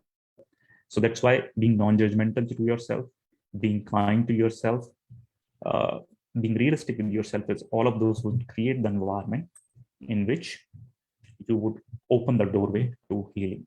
And journaling is a really good thing. So if you write it down on a piece of paper, see whatever it is, you become realistic. Don't do it in your mind, because your mind is way smarter than you are. It would again keep you caught up into the stories. So do good journaling so that it can help. So meditation is really good, because the original word where meditation come from a Latin word called medere. Medere means to heal. So if you're practicing meditation, if you're practicing it properly, you're already being present. When you're present, you're right here. You can watch what's really happening inside in this moment, And in certain moments, to come into the flow, you create positive thoughts. So you come into the flow. So you become realistic rather than being caught up into the energy of whatever that whole thing is, whether it's hurt, pain, that energy, you are going to be away from it. If you can practice positive affirmation, all of these are just strategy to step out of that energy, so that you can look things properly. You have a bigger perspective rather than caught up into that small emotion, which becomes the biggest thing in your life. So that is one thing, which is the presence part of it, And then also zoom out. So one of my friend always used to say, Vivek, look at the thing as, does this thing matter? Is this thing going to matter in 10 minutes? Is this thing going to matter in 10 hours? Is this thing going to matter in 10 months? And is this thing going to matter in 10 years? So when you're caught up into it and you're struggling internally creating churning stories, zoom out and see in the bigger picture where it really matters. And in the bigger picture, if it really doesn't matter, don't pay that much attention to that thought or to that emotion. As per research, and this is not my words, 97% of all our negative thoughts and worries never come true. 96-97% of them never come true, our worst fears, which means they're just waste thoughts. And even those, the 4 or 5% which come true, we have the capacity to handle it. Even though it's painful, hurtful, but still we have the capacity to handle it, right? So if you look from that perspective, I can handle it, even though it was challenging. You look at all the situations you have dealt with in your life, all the difficult ones, you're still here. You have the capacity, even though they were difficult. But if you didn't have the capacity, what would have happened? You would have left this world, right? But you're still here. You're your biggest example that you are here. So zoom out and see where this whole thing works. Also, I personally believe that every single thing which is happening in my life, which feels good, not feel good, whatever it is, it's actually happening for my benefit. Life is here, the drama is here to help me grow. That's the only purpose. Even though the way it is helping me grow is not my chosen pathway, but it's still helping me grow. So when I'm in middle of confusion, middle of frustration, middle of everything, then what I'm actually telling is that I tell myself that I may not have all the answers. I may not even understand the whole context. I may not understand any of these things, but I trust that all of these things have a meaning, and I would get to know what that meaning is in a bigger picture.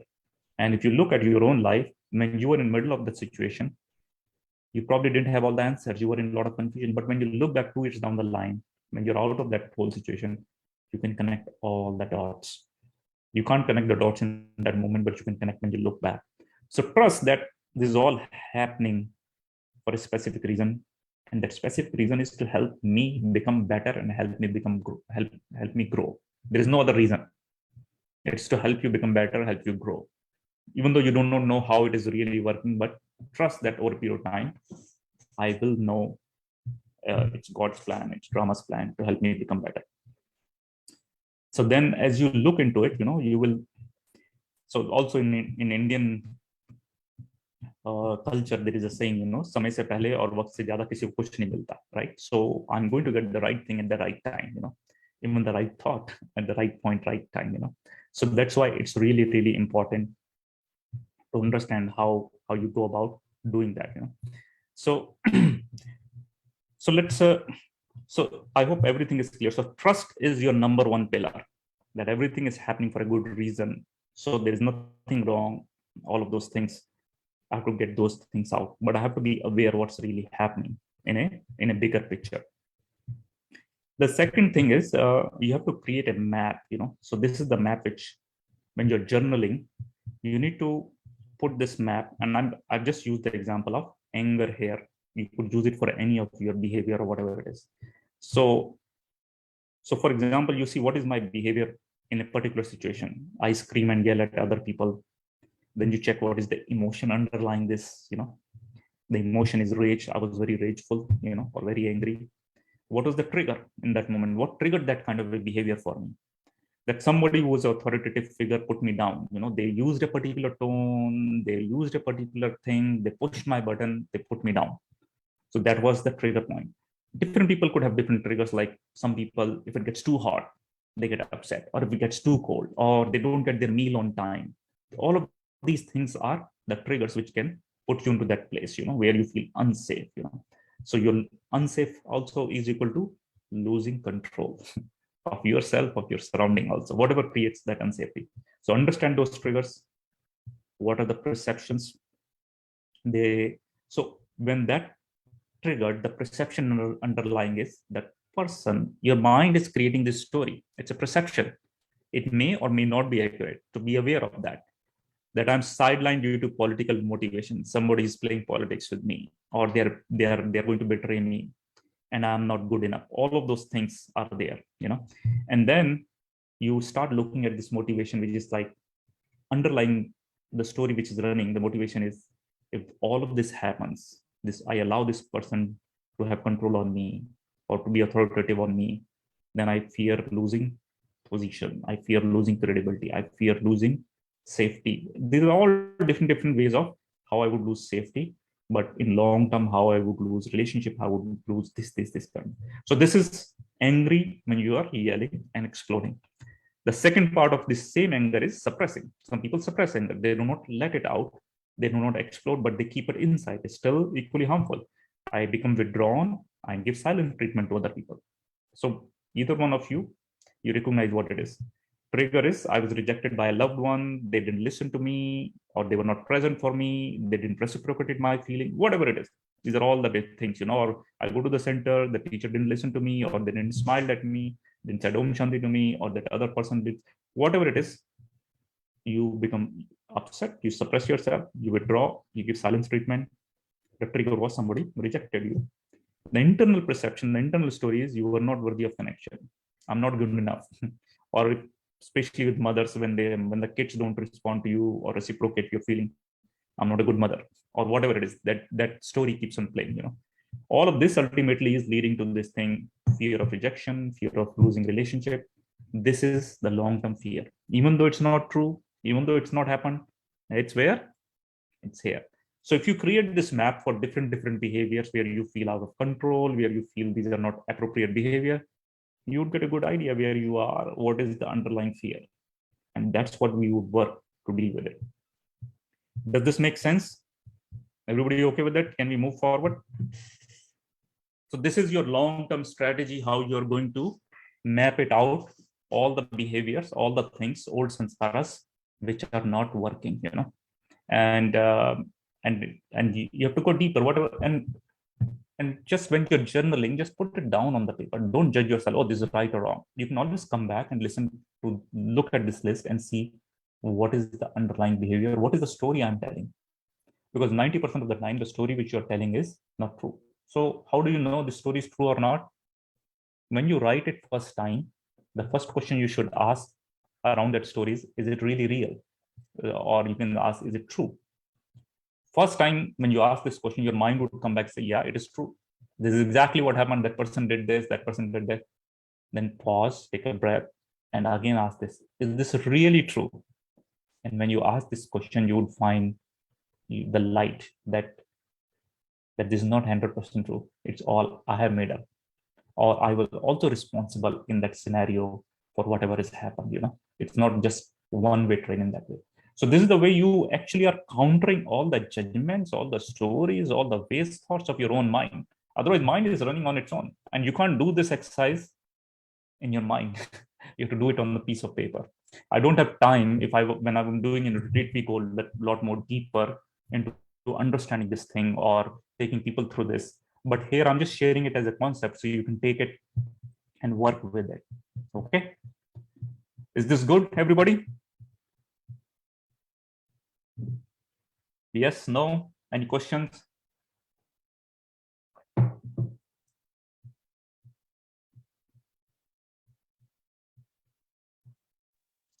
Okay, so maybe one day we will do part 2 of the session. You should ask Sister Hansa, we can plan it sometime. So let's go to strategy number 2. This is what my wife told me how to do that. So this strategy is called BOAT. This is especially when you are in middle of an episode, right? In middle of a drama, when you are angry or somebody has triggered you, or you are like in that situation where you feel unsafe or out of control. Okay. So BOAT is very simple. It's an acronym. So what does BOAT stand for? When you are in middle of an episode, your number one friend is not the knowledge, not soul consciousness, not all of the. If you can do that, you would not be in that situation first of all. But if you can do it, great.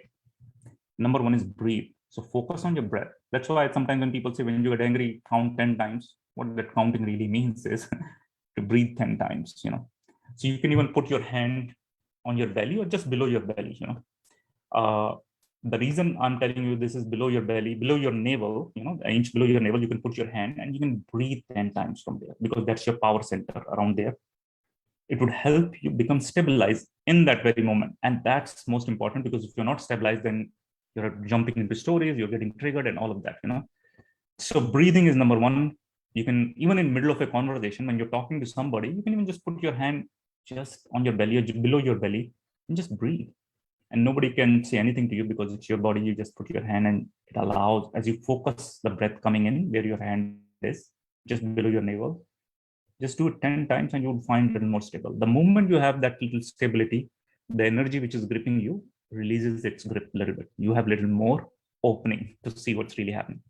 Second is observe what's really happening. So observe is, you can actually see, oh, I'm triggered in this moment, I'm angry in this moment, or I'm suppressed, upset in this moment.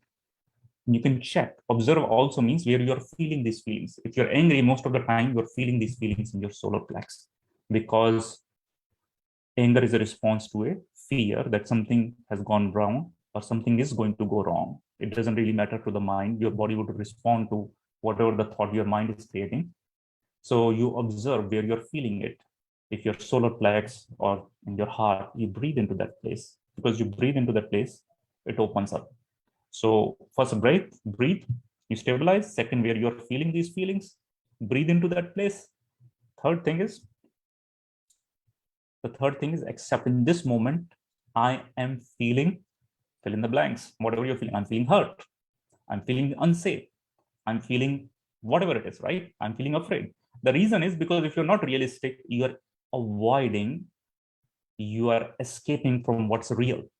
So if you're feeling hurt, but you say, I should never feel hurt, or I should always be positive. So what you're feeling is hurt, and what you want is feeling happy, feeling strong, feeling positive. And all of this, what you really want is in your mind, right? And what is in your mind is what? Imagination. That's what you really want. Nothing wrong with it, but that is in your imagination, that's in your mind. It is imaginary.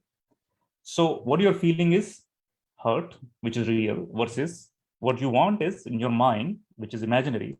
So who is going to win, reality or imagination in that moment? In that moment, who's going to win? Anybody would like to take a guess? Reality was win. The reality is you're hurt. So focus on accepting what's there, because what you're not going to accept, you're going to resist. It's going to persist. And if you're going to get avoiding feeling hurt, avoiding feeling powerless, avoiding feeling hopeless, and every single soul in this world have these feelings at some point of time or other. So there is nothing wrong. So if you feel hopeless, the important thing is, I will come to this, how to deal with that hopelessness, how to do it. But first of all, accept where you are. And then in this moment, given I'm feeling this, what is it that I really want in this moment? Not tomorrow, not 5 years down, 5 hours down the line. In this moment, I need stability. What would create stability? Breath would create stability. Taking a walk would create stability. Drinking a glass of water would create stability. Maybe taking a break of traffic control would create stability. That's how you transform in that moment. Don't look for 5-year plan. Don't look for 5 hours. You don't have access to that energy. But in this moment, you're hurt. What would help you come out is to create safety so that you do not feel hurt. Whatever that creates stability for you. Does that make clear? So sit in the boat and cross the river. That's the key thing, what you're doing. Breathe, observe, accept, and transform. Because if you're not doing these 3 things, you cannot transform in that moment. And you are going to keep it with you. You are going to re-trigger yourself, or the parts of you which were unhealed, they are going to get re-triggered. Does it make sense? You guys should. Om Shanti, brother. I have a question. So as I'm listening to you, I'm understanding that it is okay to feel all these feelings from outside triggers, right? And what I've been understanding that you don't let the outside trigger bother you. So I'm just kind of confused with that. Do we still feel all those feelings, or we just kind of like walk away from the situation and don't let those things hurt you and just go on with your life? Because that's how I've been doing to my day-to-day life. It's just like whatever comes in my life, I just kind of like, okay, well, that's what it is. That's fine. It's going to be okay. So could you explain to me how do I deal with that situation? Yeah. So see, if what you are saying that, hey, this is how it is, and this is how it would be. Right. And that has helped you. And you do not get angry, you do not get upset, you do not feel unsafe, you do not feel any of those negative things. That means whatever you are practicing is good. But say something happens, you get hurt, right? Somebody Right. says something, passes a comment, you're already hurt. But you have heard that you should not feel hurt. So you should not feel hurt is a good imagination, not imagination in the sense it's a good thing to practice, but the reality is you're already hurt, right? Right. So in that moment, when you're already experiencing that, your number one thing is, how should I take care of myself when I'm hurt, right? So that's a good self-care. So if you are already experiencing, that's why observe is key. Observe what's really happening. So if you're not hurt, that person, whatever they said didn't bother you, then you move on. But if you're already hurt, you feel compromised, you feel somebody's taking advantage of you, or there is no healthy boundary, they're pushing themselves, bullying you, whatever. In that moment, you have to pause and take care of yourself. And then choose what is the next step you can take to come into a place of positivity and stability. So you, as you observe, you would get a clarity. So don't get into, see, should, would, could, these are good things to do. But in that moment, when you observe where you are, based on that, you have to respond. So if none of these things around you bothers you, you're already mastering it. But if you are already hurt, instead of avoiding, instead of ignoring, instead of escaping, instead of suppressing, you should take care of it right there, or find a place where you can take care of it. Because if you're not, you're accumulating it over a period of time, and that would become future triggers that would also make you create waste thoughts or take actions which are not good actions, right? Does it make it clear? Well, so, okay, let's see that. Yes, I am hurt. I just kind of walk away from the situation. Maybe it is hurting my mind. It's hurting my body. How do I deal with that situation? I mean, you're saying, yes, deal with it. I mean, how do I deal with it? I mean, what do? I do meditation. And I mean, I just want to know the way off. And then I hear from other person, for example, if it's my kids or whatever, they'll say, Mom, does that not hurt you? Are you not hurt? And I just kind of say, no, I'm fine with it. And they just kind of look at my face like, how could you be fine with it? What I'm trying to say is, yes, I'm okay. I'm not letting the outside trigger get to me, but there could be something further down that it's gonna get into my mind. It's gonna stay there. It's not probably in my thoughts, but I mean, how do I, like you just said, yeah, just like you have to find a way, or I don't know exactly what word you use, but I understood that I need to deal with that situation. So how do I deal with it? That's all I want to know. Okay, I'm so up to the point where, yes, I can say, okay, I'm not letting the outside trigger or hurt me. But like you said, yes, it did hurt me, but I'm practicing right now, not those things bother me. But just tell me the way. I mean, what do I do? okay, so we are coming to that only. Okay, so give me a minute, we will come to that. So Okay. this strategy, what I've told you, is when you are in middle of it, when things are happening, that episode is happening, that's how you come yourself, bring yourself to stability. That's a short term. So long term, there is a methodology called rain. It's used in different tradition in different ways. In Raj Yoga also it's used in a different ways, but I've used in a slightly different language. So number one is recognize what's really happening, which is, first of all, breathe and then observe what is really happening. You're hurt, you're upset, whatever it is, you're angry. Second thing is allow your experience to be as it is, which means once you get little stability, once you breathe, once you come, okay, fine, I understand I'm hurt. I have this energy of anger with me, not when you're exploding in anger, but once you have taken a step back, once you can observe this is what it is, then you sit with it. But number one is you will only be able to do it when you have a little bit of stability, some platform from where you can watch, observe, have slightly bigger picture. You watch as it is instead of avoiding it. So for example, if you're feeling hurt and painful, a lot of people don't want to feel it. They have their own escape. Like some people get into eating, because eating would take their attention away, or some people go and start watching TV. Don't do that. So that's escape. So sit with it. What's really happening? You can even use that chart which I gave you to give a little bit deeper understanding what is the fear. The most important thing is investigate what's underlying, So one of the ways to experience it is you sit and you see, I'm feeling hurt. And if I check my body all the way from my head to toe, where is the feeling of hurt? Am I feeling it in my throat? Am I feeling it in my chest? Am I feeling it in my solar plex or anywhere else? And you breathe into that part, So as you breathe into that area, you would see your capacity would increase to sit with whatever that hurt is. And then you investigate with kindness. What is it that I really want in this moment? What I really want in this moment is mind would immediately come and say, I don't want to feel hurt, or I don't want to feel the suffering, because the mind would avoid you from feeling the suffering. What I really want in this moment is, your internal answer would tell you, in this moment, what I need is support.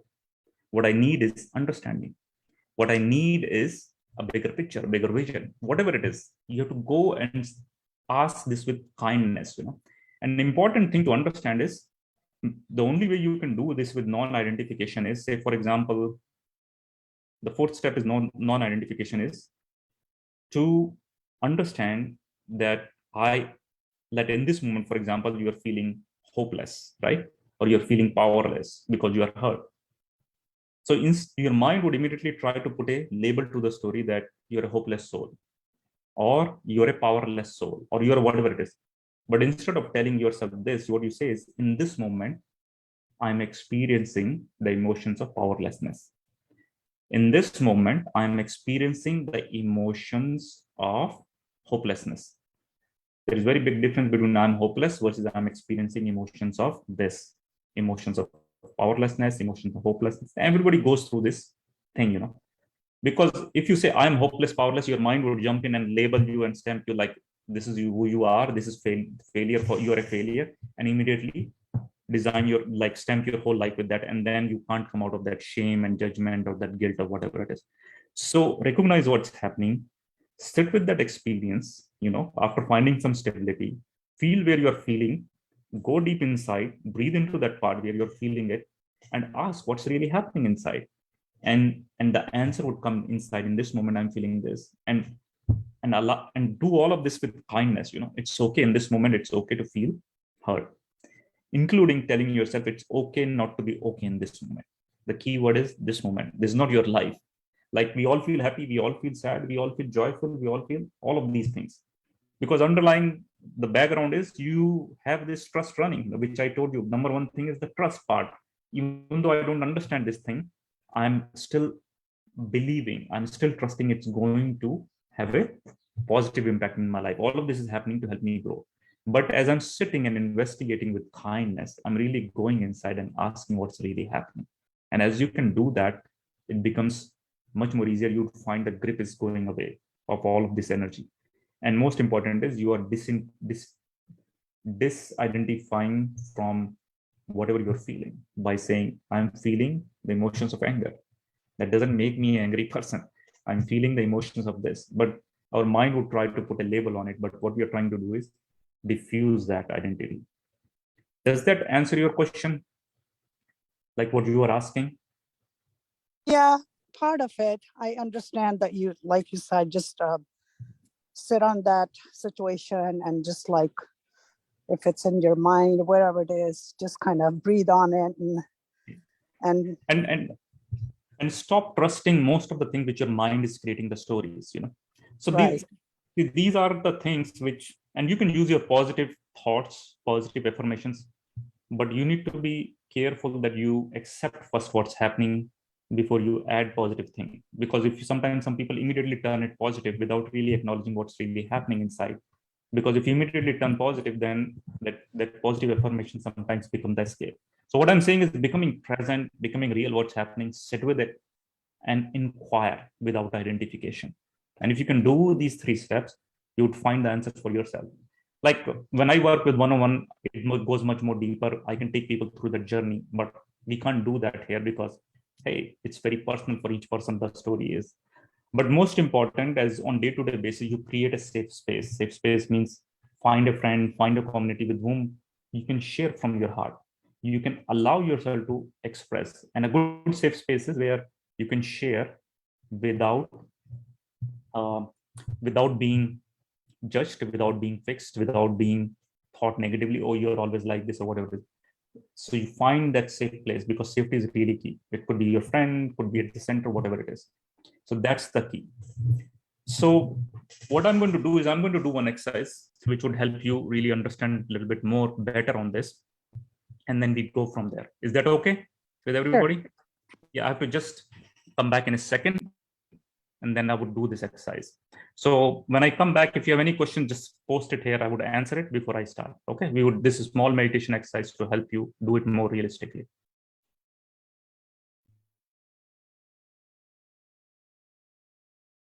Om Shanti, 1 minute before you start the exercise, brother. Hello. Can you hear me? Sister, I guess he stepped out. He'll Yeah, be back. I can hear you. Yeah, go ahead. Yeah. Yes, right. No, as you mentioned that perhaps it requires second part of what you are sharing right now. So I want to ask who is interested if we need to do the second part. So we can plan that way.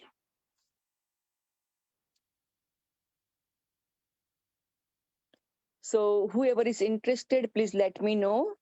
So maybe sometime in January, we can invite Brother Vivek again, okay? One more time, okay? Okay, I received so many chat messages that they are interested. So we will plan, okay? Thank you so much, Om Shanti. I will mute myself and brother will continue the meditation.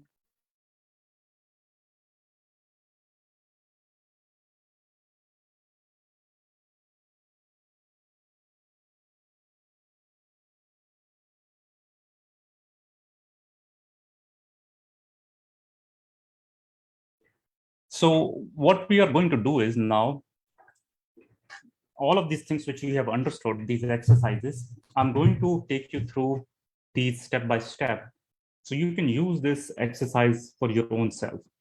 And the idea is that how do you understand these signals which are already coming, so that even before all of these things happen, you can for yourself see what are the signals, because all of these things which are suppressed, which are unhealed, they're always communicating to you.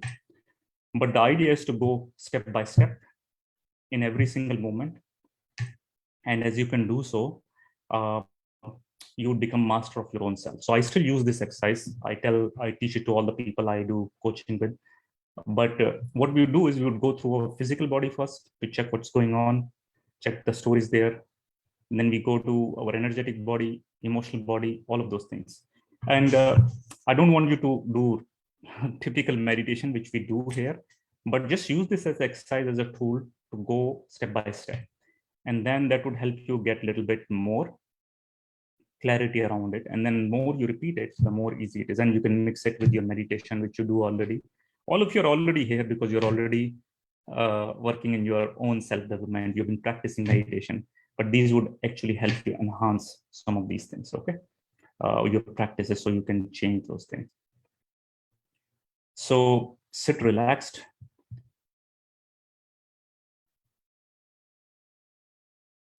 Feel your feet on the ground, feel your back supported by the chair. Keep your spine erect so the energy can really flow naturally. And for next few moments, give yourself permission that for next few moments, you're just here to enjoy. It's just a small exercise which we are doing as a activity which we are doing from our place of curiosity. not from a place of right or wrong or judgment. Just be curious. So there is whatever you're going to find is all good. There's nothing right, nothing wrong. It is what it is. So sit relaxed, feel your feet on the ground, back supported by the chair, your spine erect. Take a deep breath in, go all the way in, and exhale. And as you exhale, you let go of anything which doesn't belong in this moment.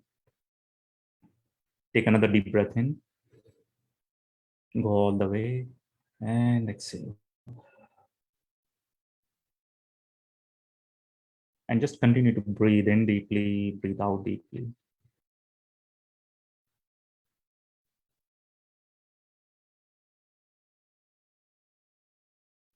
So I invite you to scan your physical body all the way from the top of your head, all the way to your feet. Scan it and see, how do you feel in this moment at a physical level? Do you feel connected to your physical body? Like you feel good connection that you are here in the body? Or part of you feel connected, part of you feel disconnected? Means like you feel more connected with the upper part, not so much with the lower part, or other way around. Either way, it is okay. So check, or you feel completely disconnected, and that's okay too. So there is nothing right or wrong. We're just checking what's there. So check, how do you feel in this moment? And given what you feel in this moment, is there a story running? Like your mind might be telling, oh, your back is hurting because of fill in the blanks, or your neck is this, fill in the... Whatever the story is, acknowledge it and leave it aside and come back to your physical body. You can even answer inside for yourself, oh, I'm feeling this or I'm feeling that at a physical level.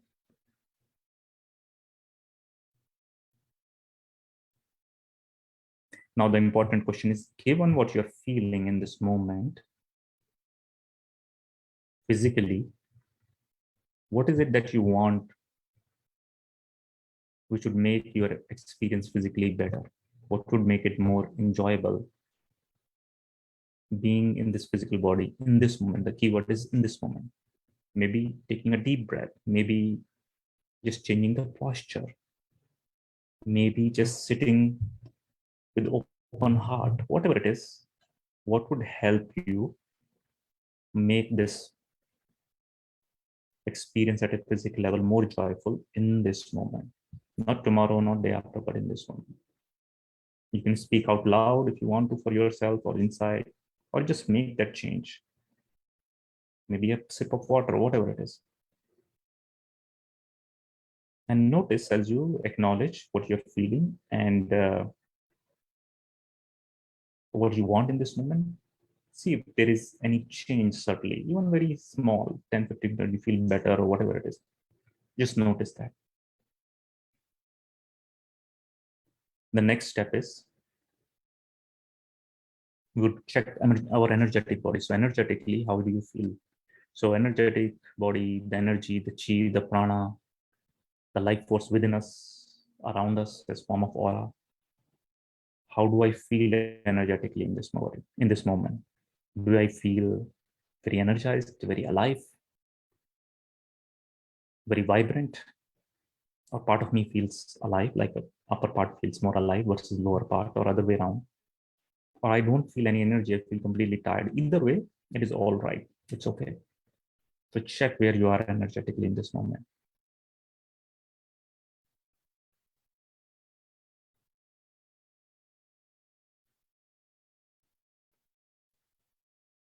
And there might be a story if your mind is saying you are feeling this, you have a lot of energy, you have less energy because of this and that. Either way, it is all right. So given what you're feeling energetically, what is it that you want in this moment? What is the longing in your heart to experience in this moment? You want to feel more vibrant, more energized.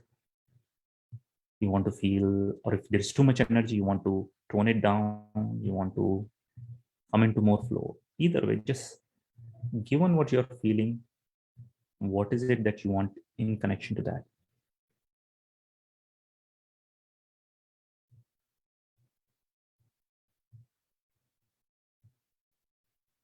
And notice as you allow yourself, you give yourself permission to experience what you want in this moment.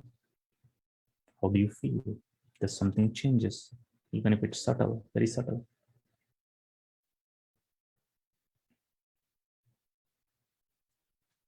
Now, the third step is, let's check what's happening emotionally in this moment. So what are the emotions which are going on right now? Do you feel open? Do you feel closed? Do you feel happy? Do you feel sad? You could be happy and sad at the same time, excited and calm also at the same time. You could have more than one emotion, or there may be no emotion, and that's all right too. So check what's going on emotionally for you in this moment.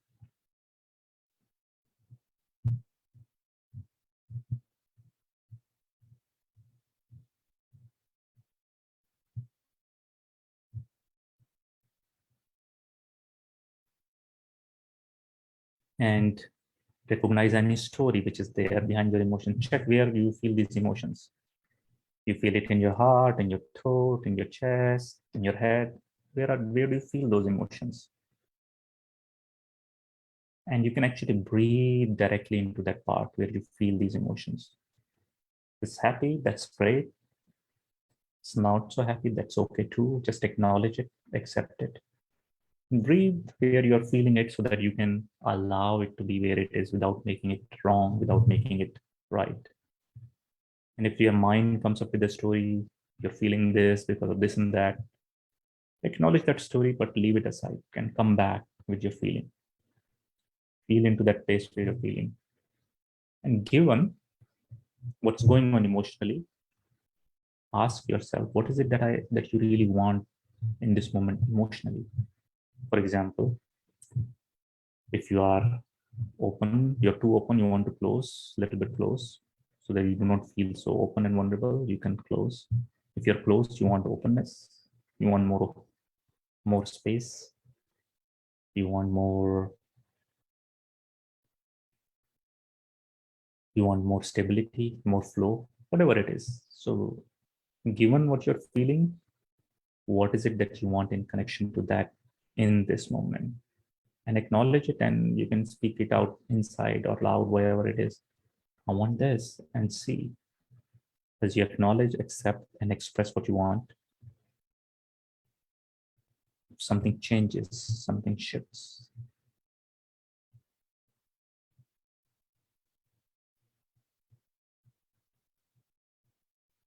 Now, the next step, I want you to go to that place inside you, your higher self, your soul, that part which has all the innate goodness, all the qualities of you, and then from that place, connect to God, to universe, to the world beyond, and see if there is a message for you in this moment from that space. Maybe it's in form of a word, in form of a vibration, in form of a sentence, or maybe just pure silence. And either way, it is okay too. So check what's the message for you in this moment.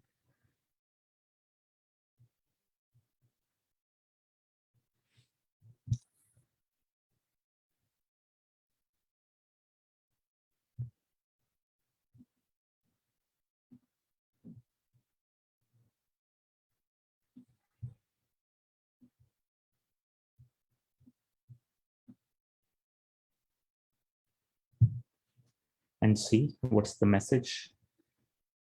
Does it resonate with you? Whatever comes to you, acknowledge it. And now the final step.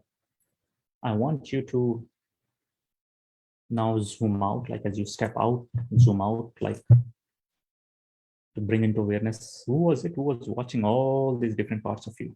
The one who was watching your physical body, emotional body, energetic body, all of these different parts, just watching from a distance, without trying to change anything. But zoom out, step out, whatever works for you. And just as you observe, watch all these different parts of you.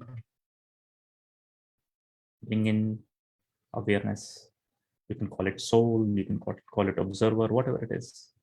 But from that vantage point of view, what is it you feel as you witness all these different parts of you?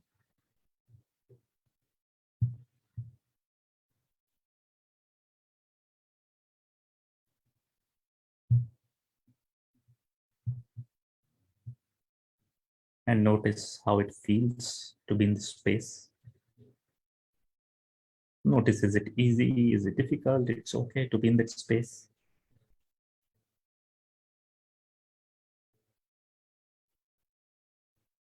Neither way, it is all right.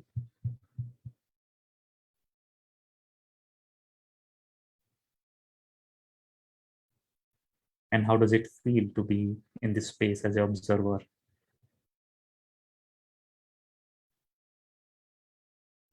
A detached observer? Is it open, unlimited, or indifferent? Whatever it is, it's okay. So take a deep breath in and exhale. And when you're ready, you can come back.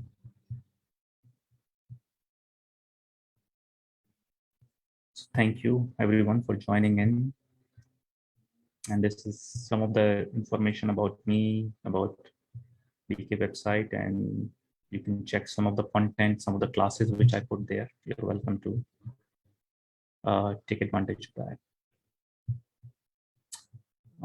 Let's finish this. Thank you, brother. Yeah, thanks a lot. Let me just stop sharing. So it's already stopped sharing probably.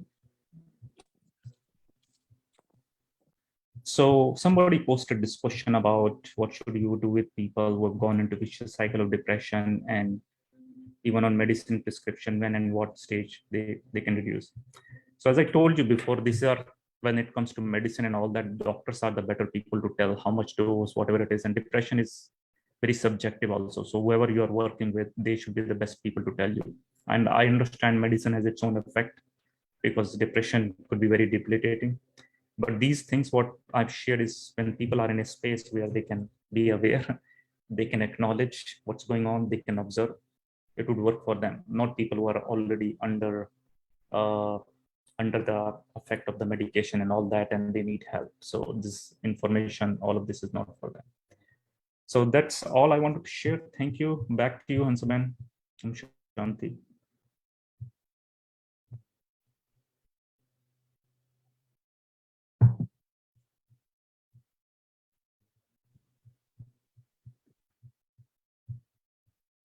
Om Shanti, everyone. Thank you so much for joining. And we are thankful to Vivek Bhai and all of you. And we will see you soon in 2022, brother. I think we will keep one session. Maybe it will take a little time to adjust the dates. But That's we fine. will be safe. Yeah. It's But good. we will. No, it is good because I think so many people got good benefit out of it. No? So we will keep another session for sure. Okay. All Yeah. right. Thank you so much. Om Shanti, everyone. Okay, tomorrow we are doing a small Christmas program, 2 p.m. to 4 p.m. at the center.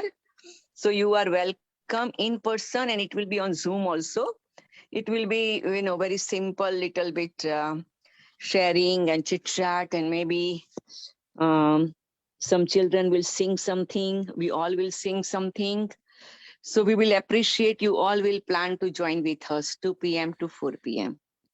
We will looking forward to seeing you. And tomorrow morning, those who are our Murli students, you know that there is a West Coast Murli at 6:30 meditation, 7 o'clock bhog, and etc. So you all can join also. If you have any question, we call me or send a message, text message. Om Shanti. Om Shanti, Om Shanti, Om Shanti, Om Shanti. Om Shanti. Sister, thank you. Thank you. Om Shanti. Yeah, if anybody needs Brother Vivek's personal phone number, call me, I will give you. Om Shanti.